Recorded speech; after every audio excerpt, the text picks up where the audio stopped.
Taste the Daily. Taste the Daily. அண்மை செய்தி. தமிழக காவல்துறையில் பாலியல் புகார்களை விசாரிக்கும் விசாகா கமிட்டி மறுசீரமைப்பு செய்யப்பட்டிருக்கிறது. இது குறித்த கூடுதல் விவரங்களோடு இணைகிறார் செய்தியாளர் முரளி. வணக்கம் முரளி, விவரங்கள். வணக்கம். தமிழக காவல்துறையில் பாலியல் புகார்களை விசாரிக்கும் விசாகா கமிட்டியில் மறுசீரமைப்பு செய்து புதிய உறுப்பினர்களை நியமிக்கப்பட்டு டிஜிபி சங்கர் ஜிவால் உத்தரவு பிறப்பித்திருக்கிறார்.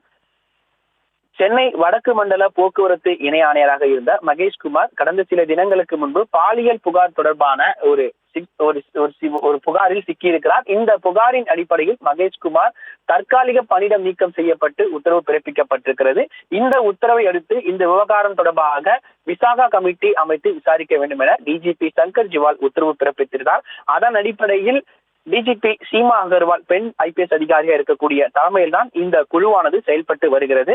இந்த விசாகா கமிட்டியில் பல நபர்கள் வெளியே சென்றிருப்பதாகவும், அது மட்டுமில்லாமல் சென்னை காவல்துறையில் துணை ஆணையராக இருந்த சக்தி கணேசன் அயலக பணிக்கு சென்ற காரணத்தினால் புதிதாக கமிட்டியில் உறுப்பினர்கள் தேவை என சீமா அகர்வால் டிஜிபியிடம் ஒரு மனு அளித்திருந்தார். அதன் அடிப்படையில் இந்த மறுசீரமைப்பு செய்யப்பட்டு புதிய உறுப்பினர்களை நியமித்து சங்கர் ஜிவால் உத்தரவு பிறப்பித்திருக்கிறார்.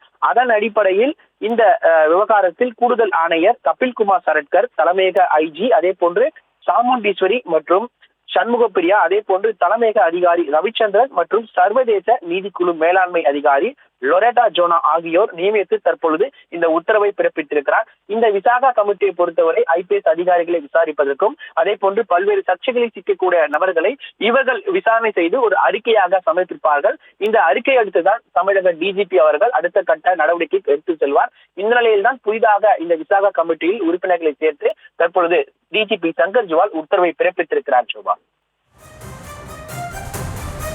விவரங்களுக்கு நன்றி முரளி.